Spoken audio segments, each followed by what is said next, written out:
After the college entrance exam scores were released, a vlogger who does wish-granting interviews sat down with the childhood sweetheart of the state's top scorer. What's the one wish you want to see come true? Amy smirked at the camera. I hope a certain big shot keeps his word and doesn't apply to the same college as me.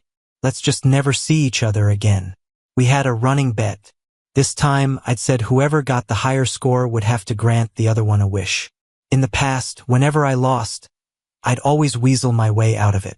Amy was certain I'd do the same thing this time, but she didn't know. I'd already gotten my early acceptance letter from RISD. I just forgot to tell her. This time, I would give her exactly what she wished for. We'd go our separate ways, for good. The day after the video aired, it was trending everywhere online. My best friend, Miles, sent it to me. I broke up with Amy immediately, over text. She didn't accept it, just sent me an address. Don't get it. Say it to my face if you have the guts. I tried to reply, but she'd already blocked me. She wouldn't pick up my calls either. I figured there was no need to drag our families into this mess. It was the last time I'd have to see her, anyway. Might as well go. I could also bring up the bet and call off the engagement while I was there. So I went. I was just a few steps down the hall when I heard laughter from inside the private room. A few people were egging someone on. Amy, you've picked truth. 10 times in a row. You have to do a dare this time. Stare into a guy's eyes for 10 seconds. Sabet. No getting out of it with a shot this time. Tim's the only guy in here, so you don't have a choice. Get it over with. Amy's voice was lazy. Not even if I down 5 shots. Nope. And Tim, don't be shy. It's just staring, not kissing. Hurry, hurry. I'm waiting for my turn to stare down the class hottie. The noise inside was giving me a headache. I was about to leave, but a waiter pushed the door open before I could. The next second, my eyes locked with Amy's icy gaze. Everyone went silent. Even the karaoke machine's background music stopped. When Amy finally spoke, her voice was crystal clear. You actually came? So obedient this time? You don't really want to break up, do you? She was leaning back against the sofa, a beer in her left hand, looking up at me. The flashing lights softened the sharp lines of her face. But all I could see in my head was the screenshot Miles had sent me from someone's social feed. It was from Tim's losing dare. In the photo, he had his arm slung around her shoulder, the pose sickeningly intimate. The caption read, "Such bad luck today. Lost at truth or dare again and again. Good thing I have a big sis to take the drinks for me. Thanks." I pushed down the wave of nausea and hurt. I walked closer and asked her, "You got a 680? I got a 662. I lost again. What you said in that video, that was your condition for winning the bet, right?" The overhead light caught the curve of her cheek. She smiled, a hint of annoyance in her voice. "My condition? Wasn't that your condition, Your Highness?" The others could feel her anger. No one dared to breathe. Amy, as if she'd finally snapped, started bringing up old fights. "I hate you. I can't stand you. Let's never see each other again. Weren't you the one who said all that first? This time, I just broadcasted your thoughts for everyone else to hear. What did I do wrong? What right do you have to be angry first? Me angry? I didn't think so." Sure. Seeing her sitting with Tim stung for a few seconds. But my tone of voice and expression were hardly angry, were they? Seeing me stand there, blank and silent, she slammed her beer glass on the table with a loud bang. She was a little drunk. "I'm so sick of this. You bring up breaking up every single time you're upset. How many times has it been this month? Didn't we just agree last month that no matter how much we fought, we wouldn't throw those 2 words around? Why do you always forget? Besides breaking up, what other horrible things are you going to lecture me about this time?" I'm all ears. Her eyes were red, making it look like I was the one bullying her. Before, seeing that hurt look on her face would have made me feel guilty for days. I would have wondered if I'd been too impulsive, if I'd said something that really hurt her. But this time, I didn't care. After all, some people have sweet words, but their actions cut much deeper. Since you're so sick of it, let's break up. And while we're at it, tell your family the engagement is off, too. According to your request, I won't be applying to the same college as you.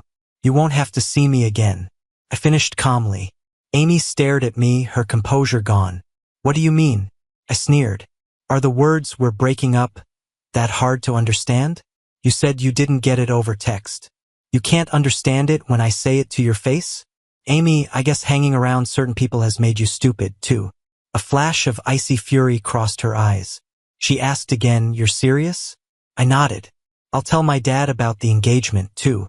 She shot back, "Fine. We're done. If I ever come crawling back to you, I'm a dog." The others, sensing the mood had soured, tried to smooth things over. "All right, Amy, stop taking it too far. You're gonna cry your eyes out if your boyfriend actually leaves.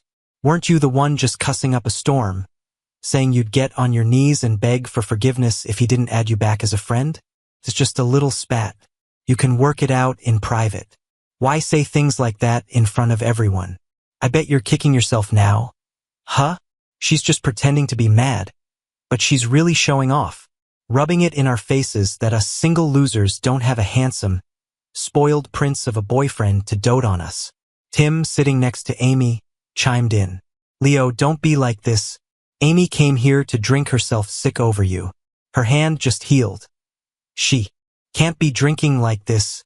I snorted. Her hand injury? The injury she got playing hero for you against some thugs? What's that got to do with me? Why should I feel sorry for her? I told her I had already called the police and they would handle it, but she still had to rush in and get herself cut. Couldn't stop her. Who's to blame? And as if to spite me, Amy didn't push away Tim's hand as he gripped her wrist. In the past, I would have separated them immediately, yelling at him for having no shame and touching someone else's girlfriend. But this time I was tired. Arguing and fighting wouldn't change a thing. The two of them would stay tangled up. He'd keep clinging to her like a ghost, and she'd never learn to firmly refuse him. I didn't want to waste my energy anymore. I turned to leave. Just then, the door opened. Tim's brother, Evan, came in with a fruit platter, setting it down and looking at Amy obsequiously. "Miss Amy, about my brother's college applications, I'll leave it in your hands." Then he pretended to have just noticed me, feigning surprise. "Oh, Leo's here, too?" Seeing his sly, fox-like face, identical to Tim's, made my blood boil. What an act. He was the one who pointed me to this room at the front desk. It doesn't take a genius to figure out he wanted me to see his brother and Amy getting cozy. Probably everyone except Amy knew how badly Evan wanted Tim to climb into her bed and become the family's ticket to wealth. I didn't want to deal with trash like him.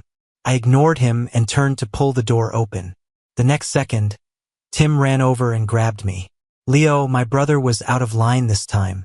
I'll handle my own college applications. I won't bother Amy anymore.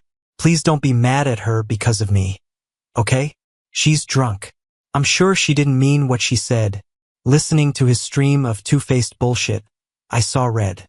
I had promised myself that starting today, I wouldn't get angry over Amy and the two Tim brothers anymore. It wasn't worth it. But the words slipped out before I could stop them. "Oh, so now you know what she means and what she doesn't. And you're aware that you're the reason we fight all the time? Then why don't you stay away? You're always trailing after Amy like a lost puppy. Don't tell me now that it isn't on purpose. I have to admire the nerve of you two brothers. All it takes is a few tears and a sob story about your tragic past. And you've got the great Miss Amy wrapped around your little finger." Tim's face flushed, his voice tinged with hurt. "I'm sorry. I really didn't mean to cause you two any trouble." "That's enough, Leo." Amy suddenly exploded, her shout cutting me off. "Do you have to be such a bully?" The moment she uttered those words of reprimand, I suddenly felt it. Our decade-plus of friendship, it was all meaningless. I said we can break up, all right? I won't shamelessly cling to you anymore. You don't have to pick on him. If you have a problem, take it out on me. She hurled her glass into a far corner like an enraged lioness. I didn't hesitate. I took off my ring and threw it at her feet. "I hope you keep your word, Miss Amy." With that, I left. I hadn't gone more than a few steps when I realized a cufflink was missing. It was a birthday gift from my grandmother before she passed away, one of the few things I truly cherished. I must have pulled away from someone too hard back there, and it had fallen off in the room. After thinking it over, I swallowed my disgust and turned back to find it. I stopped as I reached the door. I could hear them talking inside again. Man, that prince has a temper. Amy, I'm telling you, Tim is so much more obedient than him. You should choose a good boy like him for a boyfriend. What do you even see in a guy like Leo? Don't say that. Abby, I have my flaws too. I'm too soft. Not like Leo, he has the guts to say whatever he thinks. Amy let out a self-deprecating laugh and muttered, yeah, he's got a temper, and he's got a mean streak. What do I even see in him? If he were even a third as gentle as Tim, I'd thank my lucky stars. But why won't he change for me? When clearly, a male voice tried to console her. Amy, are you sure you're not going to go after him and patch things up? Amy sighed. Forget it. I'm always the one begging for peace. It's pointless. I'll just give him the cold shoulder for a while. Maybe then he'll realize how good he had it and how much I put up with. The second she finished, the blood in my veins turned to ice. My chest ached. It hurt so much. It felt like a giant hand was crushing my heart, shattering it into a million pieces. So all this time, Amy thought I wasn't gentle enough, that I was unwilling to change. But I am who I am. Why should I become some fake, docile version of myself for someone who doesn't matter? Her casual words had fractured 18 years of our history. She had no idea. This time, when I said we were breaking up, I meant it. No matter how much she regretted it, no matter how much she begged, I would never forgive her. My flight to Providence was already booked. In the future, we would never meet again. Amy never came after me, not even as I walked out of the club. She was too busy comforting her dear brother Tim. Amy, I never meant to ruin things between you and Leo. I'm just a little clueless, you know? After my parents died, I've had no sense of security, so that's why I bother you every day, asking you about this and that. I never thought it would cause you so much trouble. I'm sorry. Enough. You did nothing wrong. You don't have to apologize. This was far from the first time she had chosen someone else over me. In the end, I didn't go back for the cufflink. I figured what's lost is lost. Grandma probably wouldn't blame me. She doted on me the most and couldn't bear to see me sad. If she were still alive, she wouldn't want me to go back to that miserable, humiliating place. In the car on the way home, I blocked Amy on everything. One by one, I deleted every photo I had of her. Our picture playing beach volleyball on the high school trip, the fireworks we watched together on New Year's, the big party she threw for my birthday, the way she'd tell bad jokes to cheer me up. Her face lit up with a carefree smile. Over 10,000 photos. From age 5 to 20. Amy was there for all of it. My mom died in childbirth. I've only ever seen her in pictures. My dad was busy with work and rarely around. My grandparents weren't in good health, so I tried not to bother them. When I was 8, my dad was on a business trip abroad and was killed in the crossfire of a gang shootout. When my grandmother heard the news, she fell gravely ill overnight and ended up in the ICU. A lot of people said I was the jinx born to bring death to the family. No one at school wanted to play with me. They threw rocks at me and told me to stay away. Back then, Amy was like a goddess who fell from the sky. She chased away all the bullies for me. For the Leo who grew up surrounded by rumors, the young Amy was undoubtedly a ray of light. She was like my guardian angel, always by my side when I needed her most. She'd bring me the best snacks and the coolest toys first. When we were little, a kid called me a motherless child, and Amy was the one who beat him up. Don't be scared, Leo. Your big sis is here. I'll protect you. But now that was all in the past.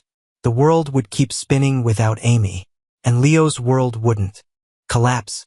I packed my bags that night and flew to a small town in Vermont for a vacation. It was a niche tourist spot, one that was never on Amy's travel itinerary. Back in junior year, Amy had promised me a unique and unforgettable graduation trip. The route she planned started in Wyoming, went to the California coast, and then on to the Greek Isles and Napa Valley. It was a 2-month journey, from domestic to overseas. She planned most of it herself, her eyes shining with anticipation. She said, I want the Aegean Sea to witness my undying love for you, and I want to kiss my lover in the flower fields of Napa. What beautiful vows. I had smiled so freely then, leaning down to give her a long, passionate kiss. Now all of it was just an empty promise, and I no longer looked forward to anything that had to do with her. The plane landed at 12:30 a.m. The owner of the B&B was a man in his 40s. He was very friendly, picked me up from the airport himself, and helped with my luggage. Worried I might be hungry, he even brought me a sweet soup for a late-night snack. By a strange coincidence, I ran into my classmate Miles at the B&B. It turned out the owner was his uncle, and he was working here over the summer to earn money for college tuition. It was after 2 a.m. by the time I finally got myself settled. For those few short hours, I miraculously didn't think about Amy once. We used to be inseparable, never going more than an hour without seeing or speaking to each other. But in this new place, the old people and old memories were pushed to the back of my mind. The travel had been exhausting, and I hadn't gotten much rest. The moment my head hit the pillow, I was out. At 4 in the morning, I was woken up by a call from an unknown number. Amy's voice, thick with anger and alcohol, came through the receiver. "Leo, why did you block my number and my texts? How could you be so cruel? Is it just because I didn't come running to you? But why is it always me who has to come begging you, Your Highness? I get tired, too. Leo, I want you to comfort me for once." She started to sob quietly. My voice was flat. "Are you insane, calling people in the middle of the night?" She was still asking, "Why won't you comfort me anymore?" I was about to lay into her when, a second later, I heard a more familiar male voice. "Amy, stop drinking. Be good, drink this. It'll help. We'll just sleep it off." "Yeah, Miss Amy, my brother made this soup himself. It's really good. Drink up and then you can have sweet dreams. We're the bigger people. We won't stoop to the level of some spoiled brat with a temper, right?" I thought I wouldn't care, but hearing them so close and intimate, I couldn't help but feel a pang of bitterness. I said, "You guys are insane."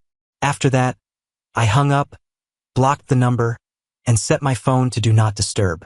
When I woke up the next day, my phone showed hundreds of missed calls from unknown numbers. I didn't have to guess who it was from. Paid it no mind. Stayed in that small Vermont town for half a month. During that time, Amy didn't try to find me again. Instead, my friend Miles forwarded me a few of her posts from her social feed. A picture of Amy and Tim riding a horse together across the plains of Wyoming. A 9-photo grid of them making V signs in front of a landmark in the Greek Isles. A shot of Tim in a purple shirt amidst the lavender fields of Napa Valley. A dozen posts, all with the same caption. "He was supposed to be here with me." It was a brilliant double entendre. People who knew us were asking in the comments, "Who's this? Where's your beloved prince?"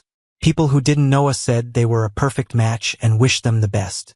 After scrolling through all of it, I felt strangely calm. It was like watching a story about strangers. It didn't affect me much. Miles, on the other hand, video called me, furious on my behalf.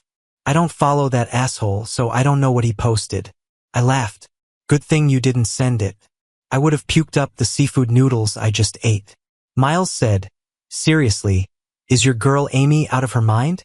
Wasn't that the trip you guys planned together? How did she let those two shameless brothers from the Tim family tag along and reap the benefits? I remember you were the one who made all the food recommendations. Those two are real pieces of work, and Miss Amy must be blind. Ditching a prince like you to run around with those two scrawny weasels." I just laughed. She can take whoever she wants. It has nothing to do with me anymore. He asked, "A decade plus of history, man. You can really just let her go?" I said, "What's there to miss? It's not like she's the only girl in the world." Miles roared with laughter. "That's my boy. So clear-headed.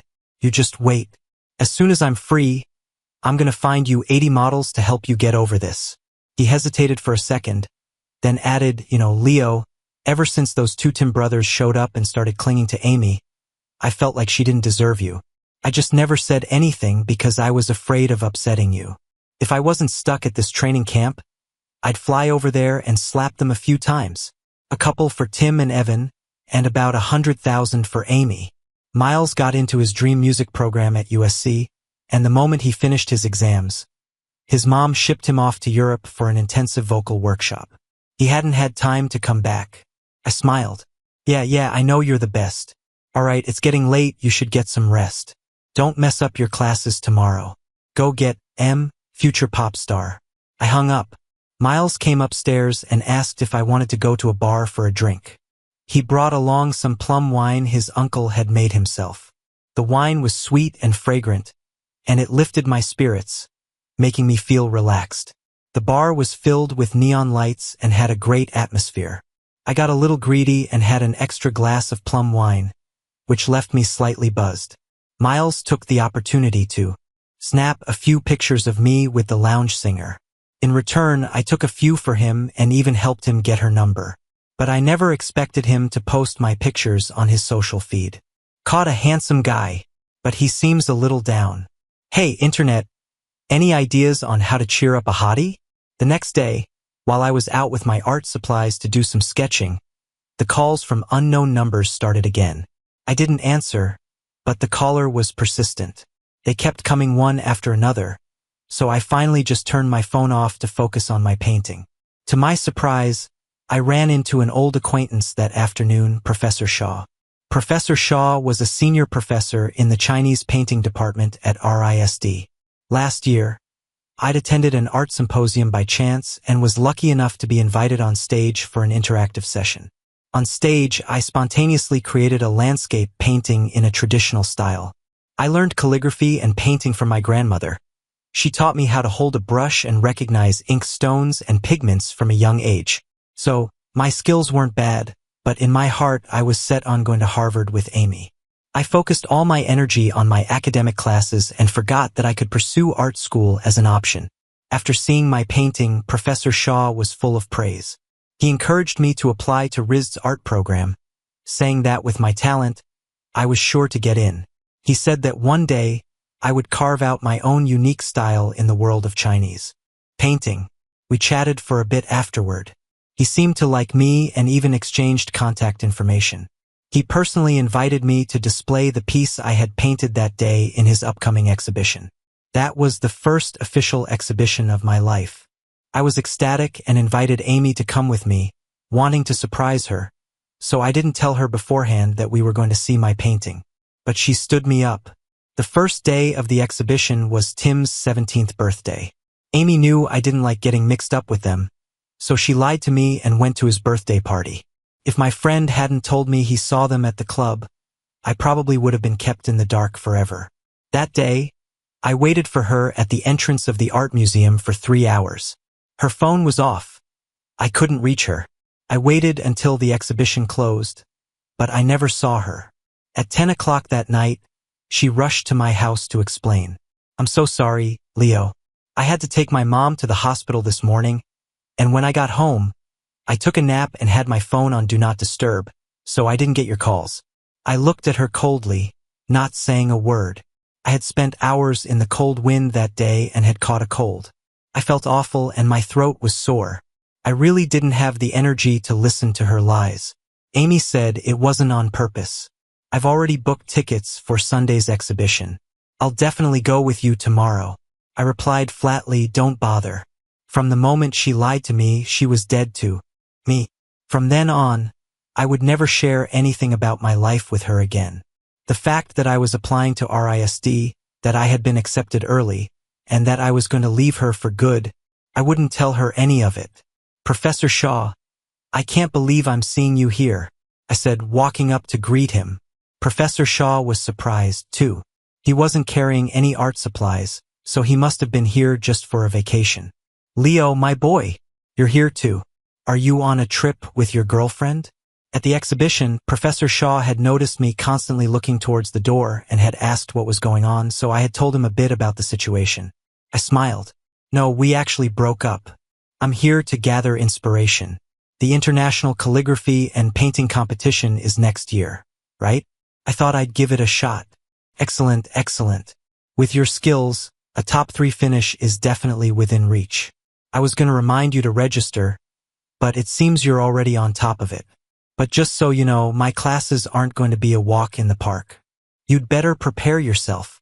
Professor Shaw was cheerful and talkative. He mentioned he was traveling with his wife. A few minutes later, I saw his wife coming to meet him, carrying a thermos and a watermelon. Seeing the sweat on Professor Shaw's forehead, she immediately pulled a handkerchief from her pocket and gently wiped his brow. Didn't I tell you to wait for me in the pavilion? Why did you wander off? She chided. Professor Shaw replied, I was afraid you'd drop my watermelon. My legs are fine. I won't fall. Here, eat up. It's fresh from the field. They warmly offered me a slice. The watermelon was juicy and incredibly sweet. As sweet as their decades-long marriage. A long time ago, I thought Amy and I would be like them, supporting each other until we were old and gray. But alas, the most beautiful things in the world are often the most fragile. The sun was halfway down the mountain by the time I said goodbye to them and headed back to the B&B.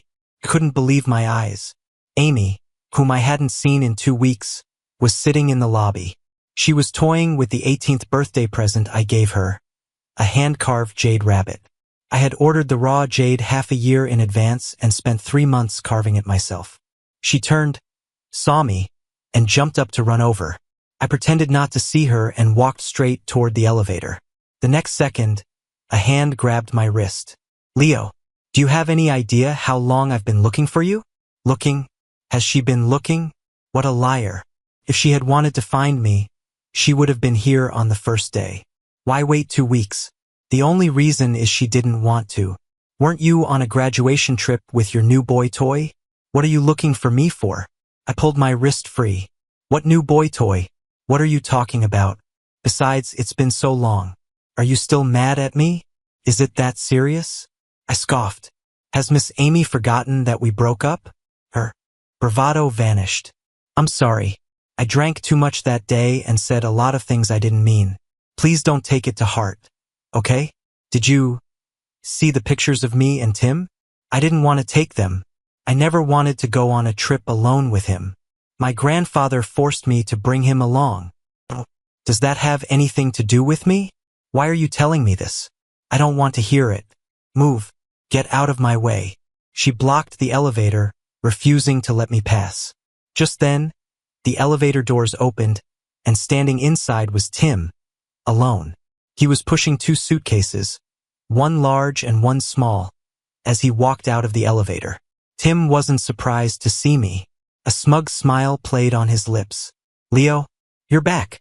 I couldn't believe it when Amy said your GPS location was here. They must have found me through the location on Miles's new social media post. Too bad, Amy, and I wasted a whole day checking almost every 5-star hotel in the city without finding you. This place is pretty remote, and the decor is just okay. I didn't think you'd stay somewhere like this. This B&B was close to the beach and a good spot for sketching. The downside was that the rooms were a bit small and the amenities were older, but it was clean and cozy. It was nowhere near as bad as he made it sound.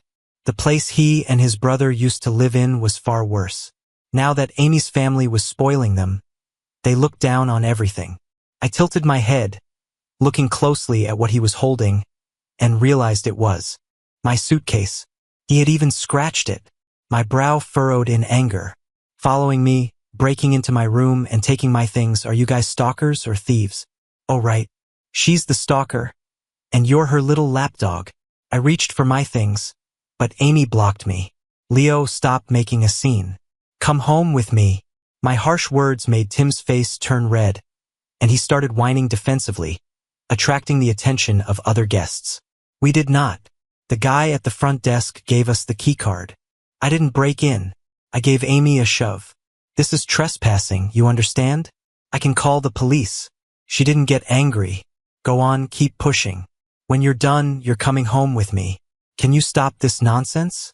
Do you have any idea how dangerous it is for you to run off this far by yourself, or how worried I've been? All right, stop throwing a fit and yelling at people. I'm the one who asked him to go in and help pack. I was speechless. Why do you still think I'm just throwing a tantrum? Breaking up, calling off the engagement, never seeing you again. Every single thing I've said, I've meant. You're the only one still living in the past. I fought back the tearing pain in my chest, unslung my art case from my back, and hurled it at Tim. "Give me back my suitcase," I roared. A red mark quickly formed on Tim's forehead. He cried out and sat on the floor, clutching his head. Just then, the receptionist heard the commotion and hurried over. "Mr. Evans, I'm so sorry.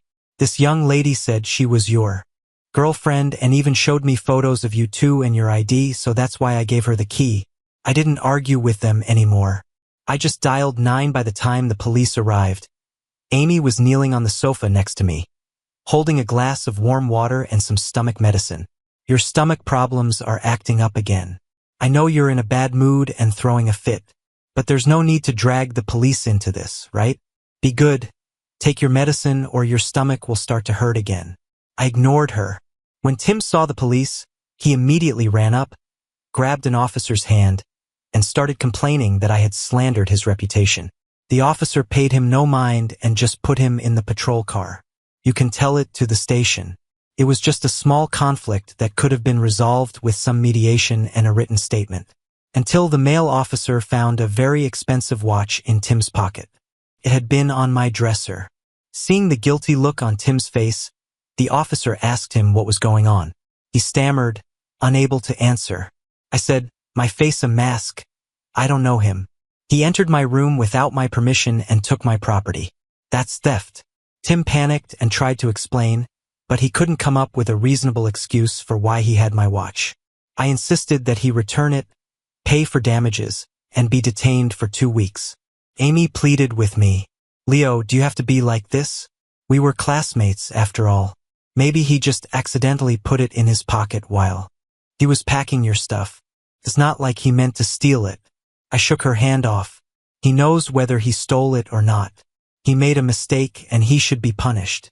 Last time he went into my room and took my keychain, and you told me not to make a big deal about it, so I let it go. This time I won't back down. Besides, I don't have time to watch you two monkeys perform." With that, I called a cab and left. Amy was too busy trying to figure out how to get Tim out of trouble to come after me. That evening, Miles and his uncle returned from a fishing trip. When they heard what happened, they apologized to me. I didn't make it hard for them or ask the B&B to compensate me for my losses. I just told them to train their staff better so that customer privacy wouldn't be breached again in the future. As I was packing my bags to leave that night, I got a call from my grandfather. He was urging me to come home, his voice laced with anxiety. I thought something had happened to his health and immediately bought a ticket for the next flight back. I had thought the police station would be the last time I ever saw Amy, but I was wrong. Not only had Amy not canceled the engagement, but she had somehow convinced her parents to schedule the engagement ceremony for the following week. It would be held jointly with her college acceptance party. I was so angry I unblocked her number just to chew her out. "Amy, are you insane? After everything that's happened, you're still planning a damn engagement? My grandfather is an old man, and you're lying to him like this? Aren't you afraid of divine retribution?" She let out a soft laugh, her tone casual, as if she still thought I was just angry. "Leo, you don't have to pretend. I already know you went to that bar to drink your sorrows away over me. You do care about me, don't you? You're just too proud to admit it. I was wrong at the B&B that day. Tim is out of the police station, but he has a record now. Even if he can't go to college or has to repeat a year, I won't get involved anymore. Let's not fight anymore. Okay? If you won't come to me, then I'll come to you. I'll be the one to back down." What? Did she get her head slammed in a door? Or does she have multiple personalities? Who said I was drinking because of her? The more I listened, the more annoyed I got. I started cursing. "Did you learn your shamelessness from Tim? Weren't you the one who said you'd be a dog if you ever came crawling back to me? I regret that. Woof, woof, woof. My Prince Leo, can you forgive this little puppy now? Jesus, she's a psycho." Her voice grew happier as she spoke. "Even though I won the bet, I'll concede. I'll always be your loser. Our engagement party is next Saturday. I'll pick you up tomorrow to try on tuxes. Okay?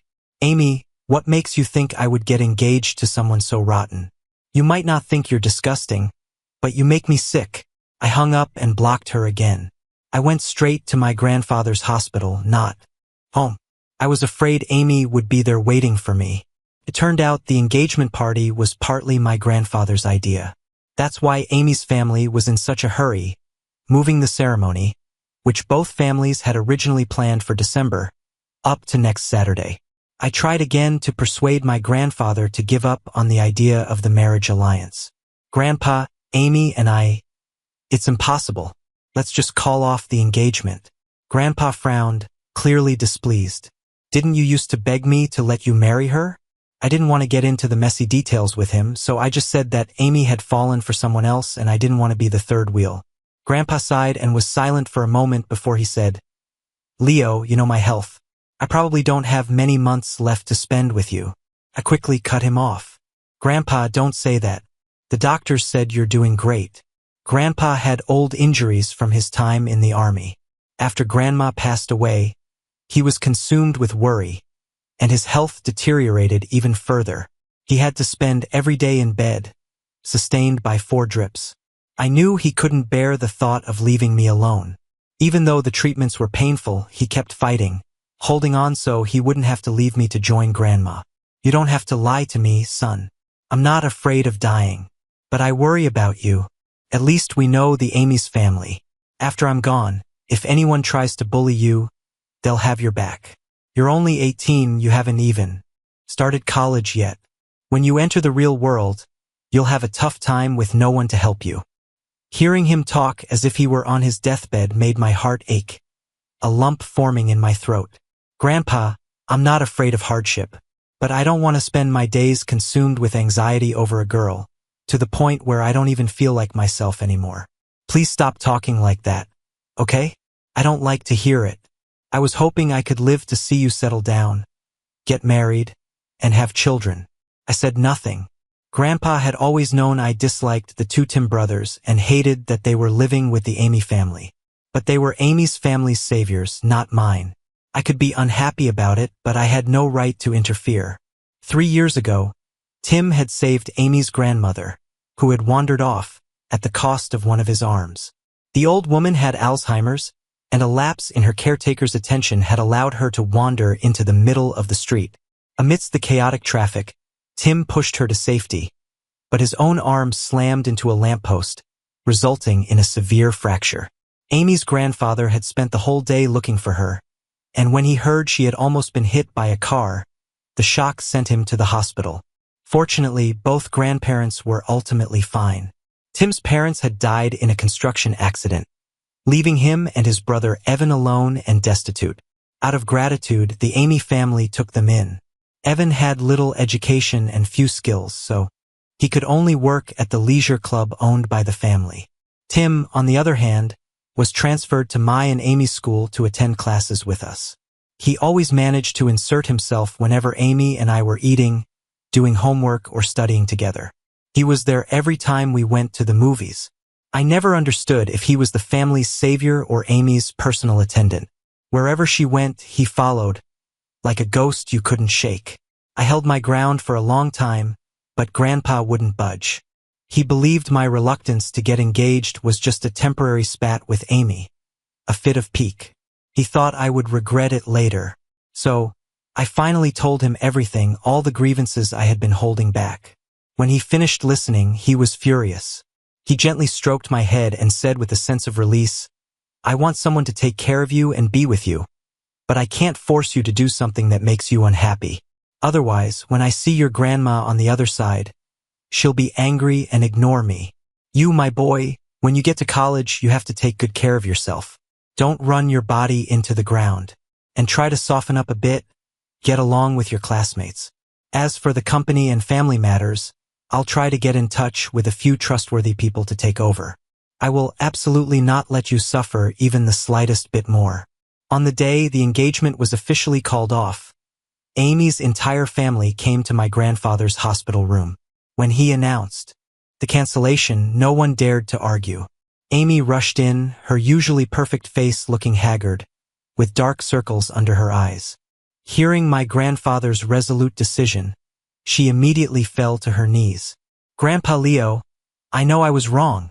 I'll never make such a stupid mistake again. Please just make Leo forgive me. I can't live without him." In a fit of rage, my grandfather grabbed his cane and started hitting Amy with it. No one dared to intervene. "Never again? How dare you say such nonsense? Do you know what today is? How dare you be late? Does this mean you just skip your own wedding? How long have you let those two brats bully my grandson? My poor Leo, he put up with it time and time again. Forgave you time and time again. He's loved you since he was a child. No matter how awful you were. He never once thought of truly leaving you. But what about you? You stood him up, left him waiting for you in the freezing cold for hours. He got seriously ill, and not only did you not take care of him, but you were out laughing and having fun with someone else." Grandpa struck her a few more times with the cane, and Amy passed out. Fearing the old man would work himself into a health crisis, her family quickly carried the unconscious Amy away. After that day, I received a lot of apology gifts. They were all from Amy's family. I didn't refuse them. I sold everything and deposited the money in my bank account. Before college started, I went to see my grandfather one last time. His old illness had relapsed, and they couldn't save him. I stayed in the morgue and cried for a day and a night. Amy came to sit with me. I didn't acknowledge her, but I didn't chase her away either. The next day, the trustworthy people my grandfather had mentioned all arrived. They were the children of his old army buddies. 5 or 6 older brothers and sisters took turns comforting me. They helped me handle all the funeral arrangements. I buried my grandfather with my grandmother and my parents. Sometimes, I really did feel like I was a jinx, destined to bring death to everyone I loved.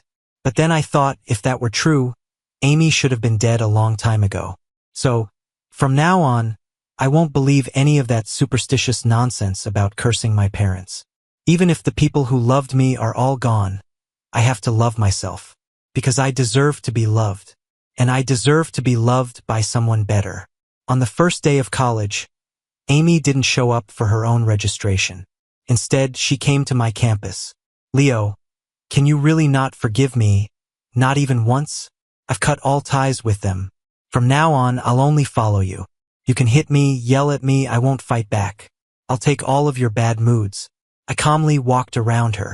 If I could forgive everything, then all the pain I've been through would be my own damn fault.